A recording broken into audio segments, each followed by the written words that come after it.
I say, come and go down a Manuel roll, gal and boy, figure broke, rock stone.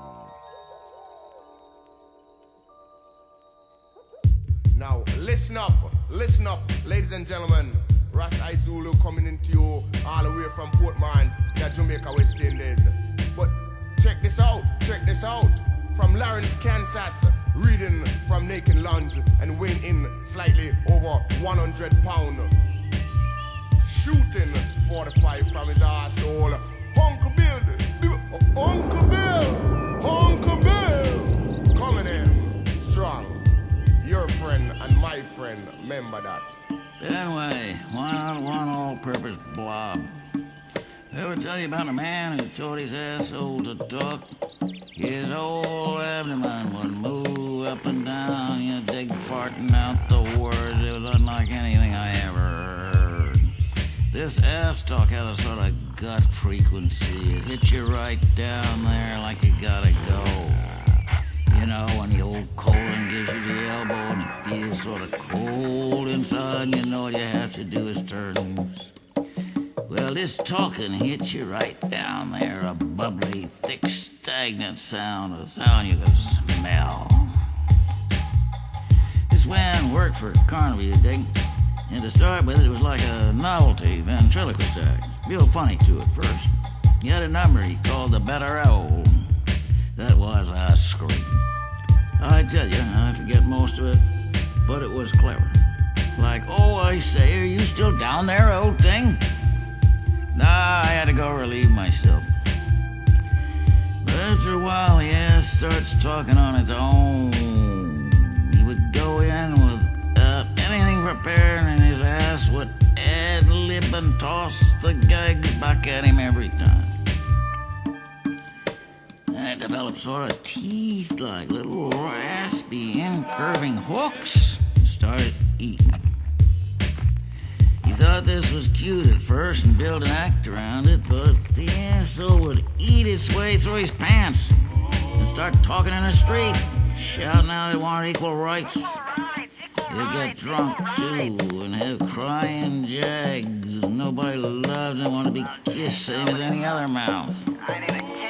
Finally, it talked all the time, day and night. You could hear him for blocks screaming out to shut up and beating it with his fist and sticking candles up it, but nothing did any good. The asshole said to him, "It's you who will shut up in the end, not me, because we don't need you around here anymore. I can talk and eat and shit." After that, he began waking up in the morning with a transparent jelly like a tadpole's tail all over his mouth. Now, this jelly is what the scientists call DT, that's undifferentiated tissue, which can grow into any kind of flesh on a human body. He would tear it off his mouth, and the pieces would stick to his hands like burning gasoline jelly. Grow there. Grow anywhere on him. Anywhere on him a glove of it fell. So finally his mouth sealed over and the whole head would have amputated spontaneous. Did you know that a condition occurs in parts of Africa and only among Negroes where the little toe amputates spontaneously? Except for the eyes, you dig. That's one thing the asshole couldn't lose. It needed the eyes. But nerve connections were blocked and infiltrated and atrophied, so the brain couldn't give orders anymore. It was trapped in the skull, sealed off. For a while you could see the silent, helpless suffering of the brain behind the eyes. Then finally the brain must have died because the eyes went out.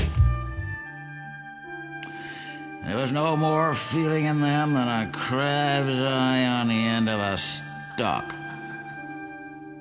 That's the sex that passes the censor, squeezes through between bureaus because there's always a space between. popular songs, grade B movies, giving away the basic American rottenness, spurting out like breaking boils, throwing off globs of that undifferentiated tissue to fall anywhere and grow into some degenerate, cancerous life form, reproducing a hideous, random image. Some would be entirely made of penis-like erectile tissue. Others, viscous, barely covered over with skin. Clusters of 3 and 4 eyes together, crisscross of mouth and assholes, human parts shaking around.